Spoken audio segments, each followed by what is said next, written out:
plans to put a fence up around there, and I know that, I don't know what the timeline is now, but I would check in with them again, because they were in transition. They haven't actually sold the property yet, so there was an old owner that was selling the property, and the new owner has agreed to honor the settlement agreement that we had in place, which included things like putting up a fence and securing the property and making sure that the community's input was actually heard. Is that the one on Mount Olivet? That's the one on Mount Olivet, and yes. So what we're gonna do actually is the commissioner whose area it's in has responded, which is what we said we were gonna do. I wanna make sure everyone I has actually have an opportunity to respond. And Commissioner, I'm speaking. Mr. Camus, in regards to your issues and legitimate concerns about the ongoing party around Kovacs, this commission took the vote to protest that liquor licensing, which is appropriate.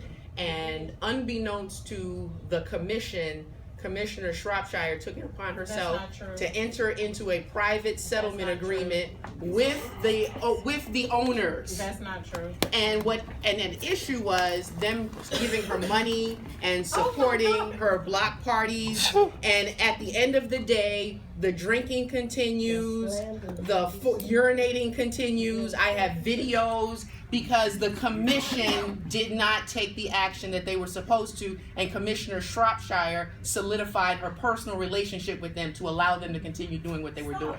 Stop it. All right, we are moving on. Ladies and gentlemen, we are moving on. The commissioner has responded in this area. Thank you, Mr. Camus. Yes, ma'am, you are next. Addressed it. Yes, ma'am, you are next. Hi, yes, I live across the street from the Food 7 store on the Denny Road, and there's a lot of graffiti. There's graffiti on the side of the building, and I think the building alongside of that, it's been there for a while. So I think we were talking about, wanting to improve the area, and recently I just got a tax assessment increase of like $60,000, and so I'm looking like, why am I paying? Why do I have to pay that when I have to look at graffiti? And so I just feel like maybe part of what the ANC should be doing is just looking at those businesses that have graffiti. I think it just promotes just a bad image, and it encourages, whatever other activities go on. So I don't know if it's just the Food 7, that's what I happen to see on an everyday basis, but it's been there for a while, so I'm sure it's been noticed by other neighbors. And You're absolutely correct. That the Food 7 issue is an ongoing problem business. I'm very pleased by the level of police presence that Commander Fitzgerald has provided. We actually had a meeting on the 19th that U.S. Attorney Channing Phillips attended, and the owner of Food 7 attended as well. We have agreed to, they're having a problem with people loitering, urinating, selling drugs 24/7. The police respond. We have neighbors on your block and around the corner that are constantly calling the police and calling me. They come, they leave.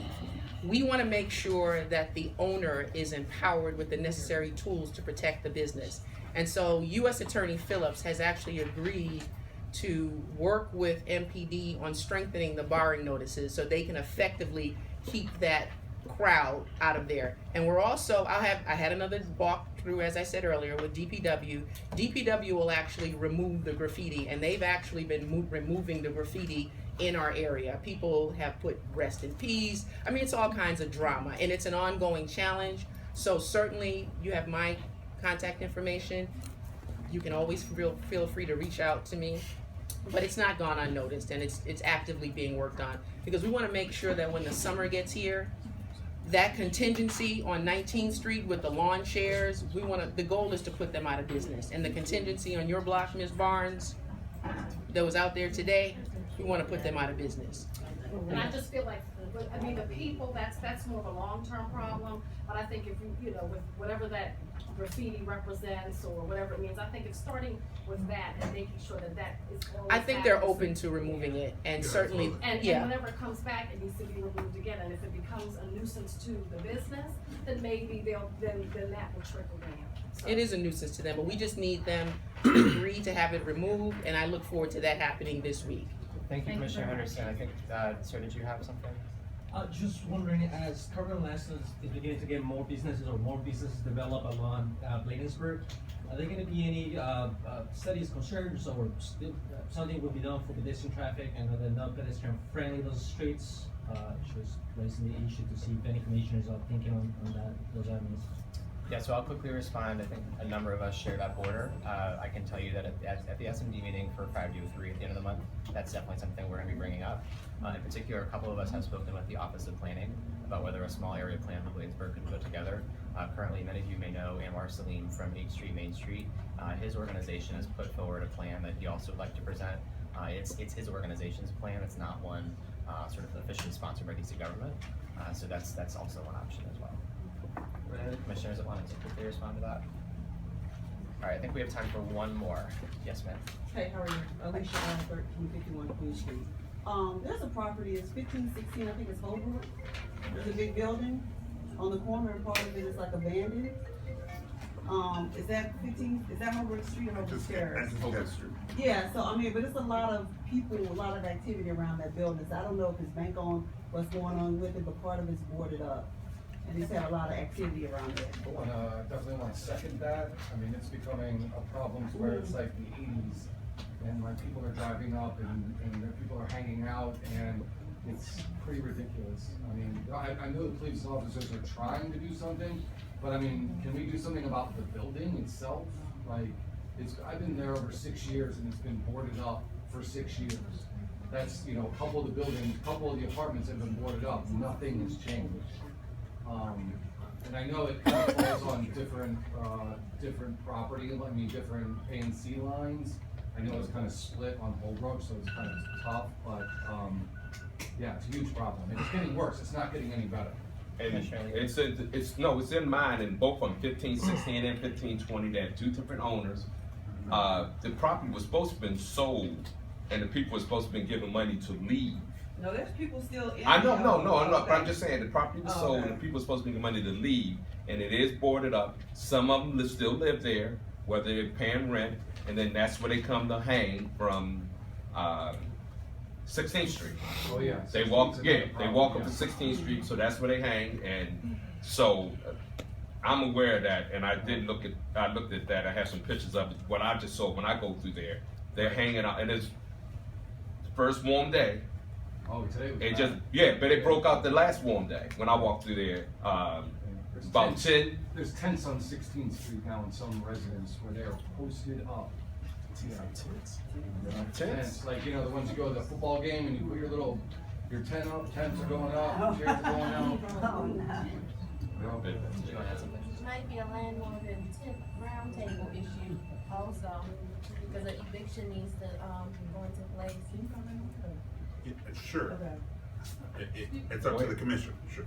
Hi, I'm Tommy Johnson with Mayor Bowser's Office of Community Affairs. And so we just were actually made aware of it today. Actually, the neighbor who lives in that corridor just sent me another email in regards to that. So we're gonna look into that issue definitely tomorrow to make sure that we can get some resolution and work with the commission to find some meaningful ways in which we can make it a safer community, and trying to work with some of our regulatory agencies as well, from the Department of Consumer and Regulatory Affairs, DCRA, and working. I mean, there's a lot of issues to work out in that little small community, so I don't want to say which agencies can do what. What I will say for the community is to continue to let your commissioner and let my office know. So many of you, if you don't have my contact information, I see a lot of faces. That means you've seen me enough in these meetings for the past 14 months since the mayor's been in office. So please connect with me to let me know so that we can make sure that we build the record and build the case appropriate so that our government agencies can do their job in working to get a better solution for that area, okay?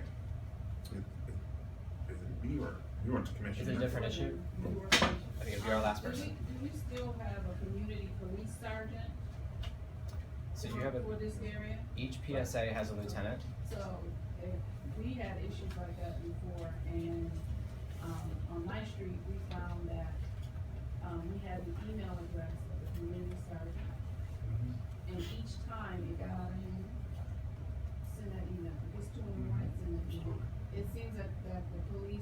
respond better to emails and be very detail oriented with it. And just bombard them, because then the police get tired. And they see those same faces, and it really helped us a lot. And then they got someone else, social services, and it just trickled down. That sergeant, I don't know if he's still there, but he was really good. So I don't know if they can give you information, but, you know. And pass it on to as many neighbors as possible. So, yeah. Excellent tips. Thank you so much. So we are hopping around the agenda a little bit. We're actually gonna ask Mr. Jones to go ahead and give his report. So you have the floor for 5 minutes. Well, thank you. Thank you to the commission. It's again an honor to be before you. My name is Tommy Jones, TOMMIE.Jones@dc.gov. So it's really easy way, or 202-664-7512. It's my cell phone number. I carry it with me all the time, and I try to be as responsive as I can to community concerns and issues. Hold on, they always get me, and then my suit's not right, and I don't like my pictures to look great. Nevertheless, you gotta crack a joke in the heated room, right? But I wanted to talk about 3 things. One, I don't know if I came in late, but one of them was really exciting. We have the streetcar actually working, and so the mayor was here, and your commissioners were, many of them were there, and some of you were even there to see the launch of the streetcar. So as you know, this has been, I believe, from what people have said to me, 4 mayors and a lot of folks talking about this streetcar that will be able to run from Benning Road all the way up to Union Station, which is an exciting thing here for the district. And it is an exciting time for these businesses and the community and everyone to see that it's actually running.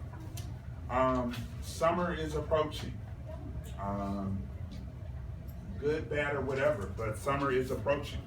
And all things summer related here in the District of Columbia, you can go to summer.dc.gov. So summer camps and the Marion Berry Summer Youth and Employment Program. So if you know individuals from 15 to, in the ages, I believe, of 15 to 24, you want to make sure that they apply for that type of summer employment and education so that they can do some productive things in the District of Columbia. But summer.dc.gov is a really great site for that.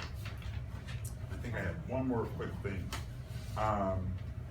So one of the things that the mayor, if you ever have an opportunity to sign up for a listserv, she tries to put a lot of information out. So if you go to mayor.dc.gov, you can sign up for her list. She sends it out probably every week.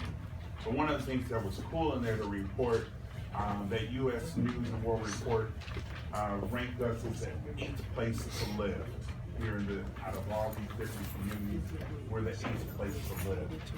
So we've got some exciting things going on in the district. We're going to be working on some summer things in our office, in the Community Affairs office. We're going to need your support, and I'm just going to put it out there. I think a lot of people talked about, okay, what can the government do? We got a lot of work to do, but we need you, the residents. We're talking about community cleanups, community beautification. We're talking about planting trees. We're talking about planting tree boxes. We're talking about cleaning up neighborhoods, being neighborly. I think you're right. We've got to clean up that graffiti. That's unacceptable. But it's also a great opportunity for the neighbors to come together and say, you know what, we're not accepting this. We want to provide you with tools and things to help in the community. You're talking about paying taxes. I agree. I'm a homeowner up in Fort Lincoln. We pay it too, and we got our assessment too. But there's an opportunity for us to come together. And so we want to be able to partner with the commission in our office to work on ways in which we can do good things, providing opportunities for kids and neighborhoods to come together and get our communities together. I think we talked about great work with DPW in your single member district, Commissioner Henderson, cleaning up alleys, cleaning up streets, but we've got more work to do. And we want to commit the resources to getting that done. But I need you to let us know, and I need you to work with your commissioners. You know, send them emails, send them texts, send them messages, and send me too. Make me work harder for you. I want to work even harder than I already work. Don't tell my wife I said that. But I want to be able to work harder for you, and let's work together so we can have a safe summer. Mr. Jones, there's an issue that I would like for you to share. I had a meeting earlier today regarding the redesign, the renovation of the Martin Luther King Library. And there isn't enough public input, so I would like, we don't have a library immediately in our area. Our closest library is Rosedale and the Northeast Library on 7th and Maryland Avenue, which is our neighborhood library. I would really encourage everyone to go online to weigh in on the design, because at issue is the space for the auditorium versus the reading room. And they need direction from the citizens since it's our library. So can you share with our illustrious mayor that is a concern for us? Some of us did participate in the oversight hearing, and we want to make sure that we're able to fully participate. They should be going to every ANC in the city. Will do. Thank you. All right, thank you, Mr. Jones. Ms. Doherty, I think, is not here. Just want to double check. She's here. All right, so next up, Ms. Newman is here from the Public Charter School Board. So we have a couple different presentations that were requested, and so sorry to call you all the way from the overflow. No, it's fine. I couldn't hear back there, and it's a little hot. So thank you all for asking that for my back. Absolutely. Let me move out of your way. No, you're fine. No. Good afternoon. Good evening, everyone. My name is Nicole Newman. I'm the Community Engagement Specialist for the DC Public Charter School Board. And I'm here for two reasons. One is to invite, I see a friend that we have from Inspired Teaching School, so it's nice to see you again. But I'm here for two reasons. One is to let you know that I exist. So I've been on the job for 3 months. I'm getting around to all the ANCs that I possibly can, just to let you know that we have a person who is a living, breathing person who will respond to emails and phone calls at the board if you're having an issue with a school that's in the neighborhood or anything. We want to hear about those things. So typically those communications go to the schools, and we love that, but we also want to be able to help and support as much as we can. And the second reason I'm here is because we have two events that I wanted to invite you to. The first is that all new charter schools go through an application process. That application process, we actually finished collecting applications today.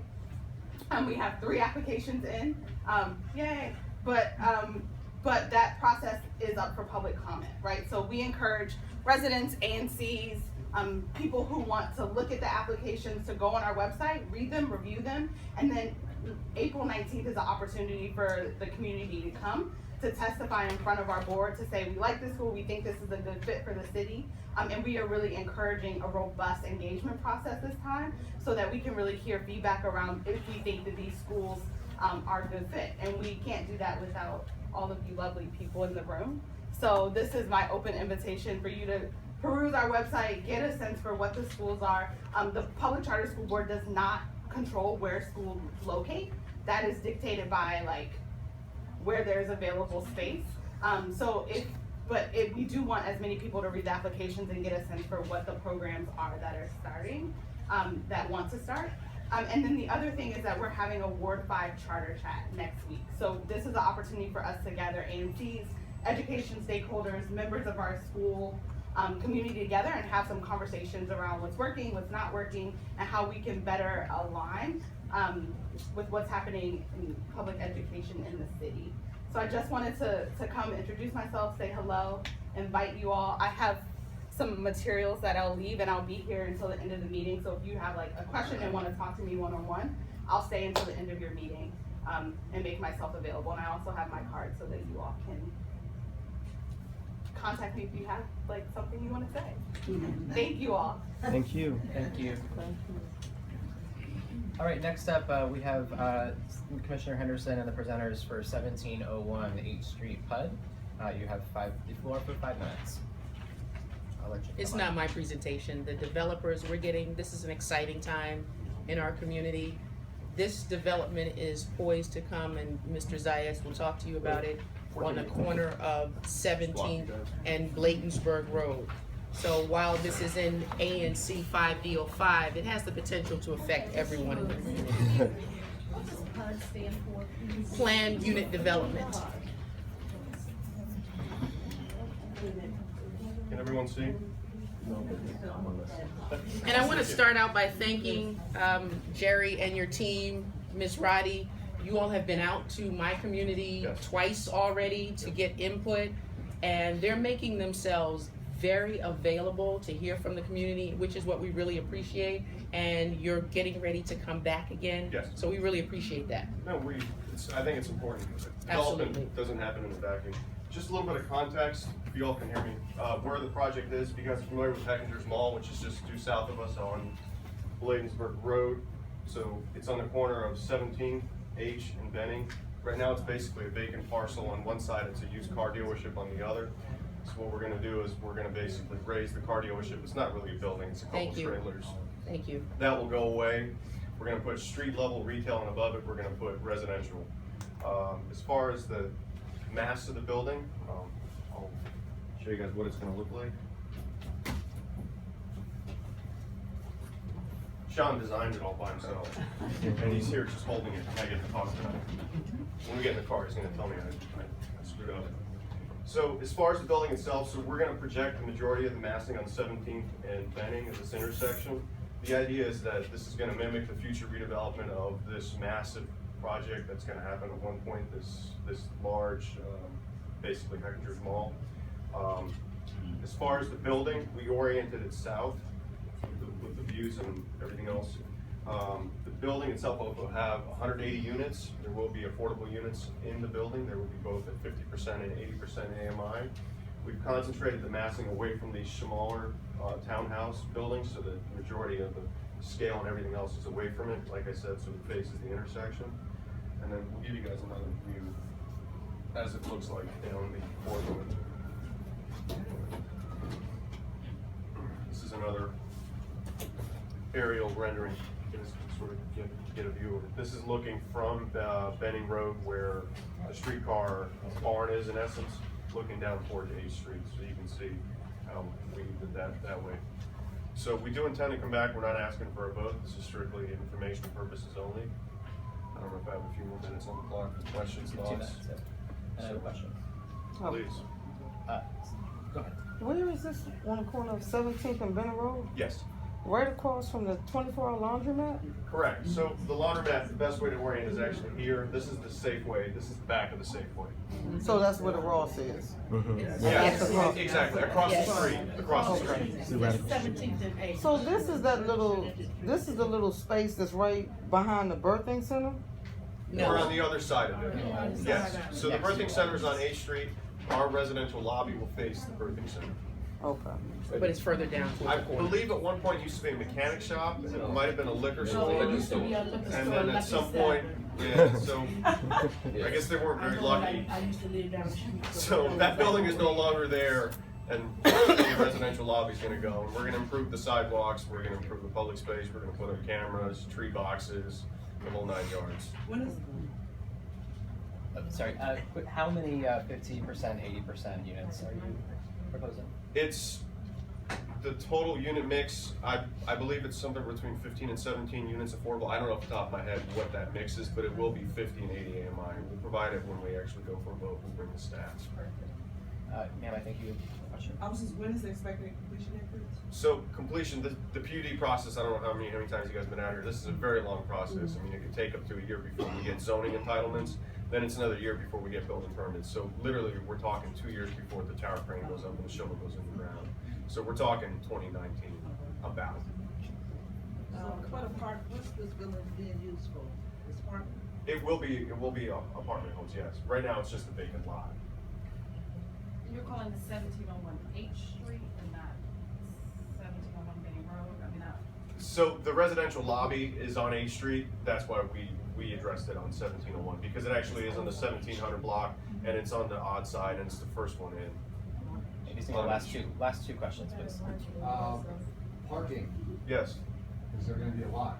So depends what you mean by a lot. There will be 40 plus spaces for the building. How many units in the building? 180. So it's requested a relief then? So we are requesting relief on some of the residential portions of the parking. I mean, we can go into that. We have several options that we're basically gonna bring to the community on the table in terms of us buying, essentially leasing additional parking as needed from the large mall across the street that is heavily underparked. So that's one option that we're looking at. is basically why build more parking when there's already there and it's not used? I mean, that's the logical thing to do. What size units are you guys thinking of? So primarily, they're gonna be ones and efficiencies, and there's gonna be a significant, and about 20% are gonna be 2 bedrooms and 2 bedroom plus dens. So with limited parking and Yes. smaller units, you're basically catering to singles, not necessarily Yes. families. There is gonna be that, but I think the majority, based on demand studies we've done, is it's primarily gonna be smaller households. Was there a question in the back? Oh, I had raised my hand. You said there are gonna be 180 units available. Yes. And only, what, 18 to 20 for lower income people, is there? Yes. 40 parking spaces. It's more than 40, ma'am. 45. Okay. 45. All right, we are out of time. Again, there will be many more opportunities to hear presentations on this, and we will certainly have the presenter back again before the commission takes a vote. So thank you very much. Yeah, I'll definitely make sure that you get informed about the next meeting, so you can come and they will be the only persons on the agenda. You'll be able to ask them any questions that you want. And I think I want to be invited there also. Absolutely, Commissioner. Thank you all. Thank you, Mr. Ed. All right, next up, Commissioner, are you introducing? Huh? Do you want me to introduce you? You can introduce them, I'm gonna give them a space, to present. All right, so next up, this is another presentation for information only. We're not taking a vote tonight from the folks at Gallaudet to speak about their PUD with Commissioner Lewis. Good evening, everyone. My name is Heather Howard. I'm with the JBG Companies, and we have partnered with Gallaudet University for the development of their 6th Street parcels. I'm not sure how familiar you all are with it, but there are 4 parcels that border 6th Street on the east and west side, 6th Street northeast. This is Florida Avenue here, and this is Gallaudet University. Can you move that up a little bit? And I'll just, this is 6th Street here, this is Florida Avenue, and this is Gallaudet University. We partnered with Gallaudet for the development of their 4 parcels along 6th Street, parcel 1, parcel 2, parcel 3, and parcel 4. As we mentioned, we're not here for a vote, we just wanted to introduce ourselves. We've been getting a lot of comments and inquiries via email and telephones. We want to come out and make ourselves known. The total development is approximately 1.2 to 1.5 million square feet. Roughly 900,000 square feet of residential use, which you can see here in yellow. And on the ground floor, we will have retail flanking 6th Street at the base of every parcel. Roughly 150,000 square feet of retail. This is a stage 1 PUD, so we're just going on the massing and the uses, the curb cuts and the parking, and then you'll do a stage 2 PUD for each parcel. Right now, we are about 75% of the way through our stage 1 process. We anticipate a June hearing. We will be back to present to you as in April, hopefully. We'll present it to the SMD on March 22nd with Commissioner Lewis, and then we will go into the stage 2, so you'll have plenty of time to hear about this project. If you have any questions, let me know. This one thing we want to clarify, it's not an extension of the campus. There's no student housing. It's meant to serve the community, the retail, the core rental housing. There will be affordable units at 80% AMI and 50% AMI, and the ratios are still being worked out, and there will be parking at the base of each parcel.